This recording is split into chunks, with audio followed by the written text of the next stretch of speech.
Bonjour à tous et bienvenue sur Queseco. Je suis ravie d'accueillir aujourd'hui Nicolas Danglade pour cette revue de prof. Bonjour. Bonjour. Bonjour.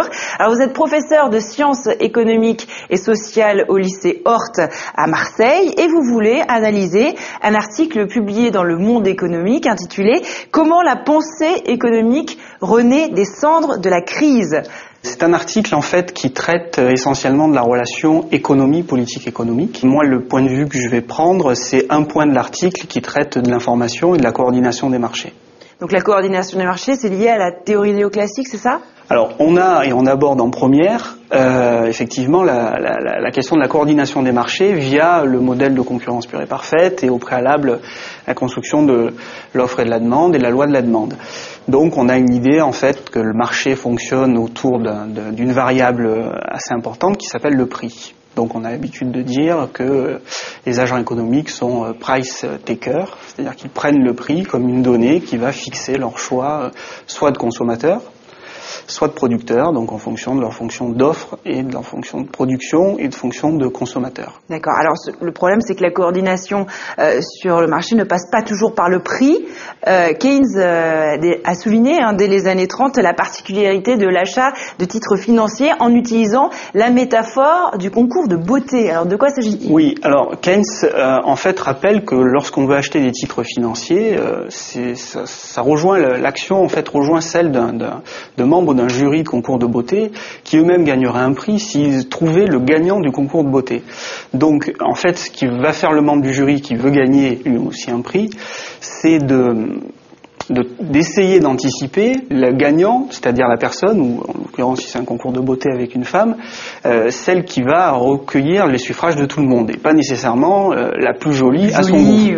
Donc en fait, il est dans une situation d'interdépendance stratégique, ce qui explique pourquoi notamment sur les marchés financiers, nous avons une volatilité relativement importante des cours. Donc on a cette idée que sur les marchés, les agents économiques, faute de savoir exactement ce qu'ils achètent, ce qu'on appellerait la valeur fondamentale des titres, sont obligés d'anticiper l'idée générale de ce que se fait le marché, de l'évolution des cours. Alors justement, parfois l'information est complètement incertaine. C'est le cas de certains biens comme la musique que vous connaissez très bien et puis le vin. Alors, il y a le cas de la musique et il y a le cas du vin. Donc la première question serait de dire qu'il y a une asymétrie de l'information, c'est-à-dire l'information n'est pas partagée de la même façon des deux côtés, offreurs et demandeurs. À la suite de Keynes et dans le prolongement de ces interrogations, on a des problématiques sur des incertitudes radicales. Effectivement, ça rejoint la question du concours de beauté.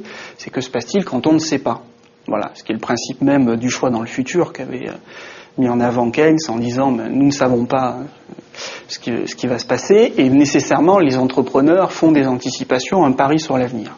Et ce qui est intéressant, c'est qu'en fait c'est de la sociologie, pas de l'économie. C'est de la sociologie et de l'économie. C'est de la sociologie économique et donc il y a un ouvrage important qui est sorti il y a quelques années, qui a été rédigé par Karpik, qui est français, qui s'appelle l'économie des singularités et qui retrace un petit peu cette réflexion qui est de dire comment fait-on pour acheter quand le prix de quelque chose finalement n'a pas de sens pour nous. Et l'information, on la cherche soit dans des journaux économiques, soit ou dans des journaux spécialisés ou sur Internet. Effectivement, on a cette idée que l'information va se construire à travers des dispositifs de jugement, c'est le terme de Karpik, à savoir en fait l'acquisition par le consommateur d'éléments qui lui donnent une confiance dans l'achat qu'il va faire. Donc en fait, le consommateur face à l'incertitude du bien peut avoir une position active, il va chercher, construire, participer à des jugements, ou bien être relativement passif, et suivant les biens qu'il essaie d'acquérir, est-ce que c'est un marché de niche ou est-ce que c'est un marché de grand public, il va avoir affaire à des dispositifs très différents, donc on peut en prendre au moins deux, qui pourrait être le top 50, que les gens des années 80 ont bien connu. Donc aujourd'hui, en fait, c'est l'idée du hit parade. J'achète quelque chose qui est effectivement beaucoup vendu, donc j'estime que le fait que ça soit beaucoup vendu est un critère pour moi de qualité, où je vais m'adresser à des journaux ou des médias qui sont des prescripteurs. Donc ça peut être le guide Michelin, comme les Inrecuptibles. Merci beaucoup Nicolas Danglade, c'était très complet. C'est la fin de votre revue de prof et à très bientôt sur Queseco.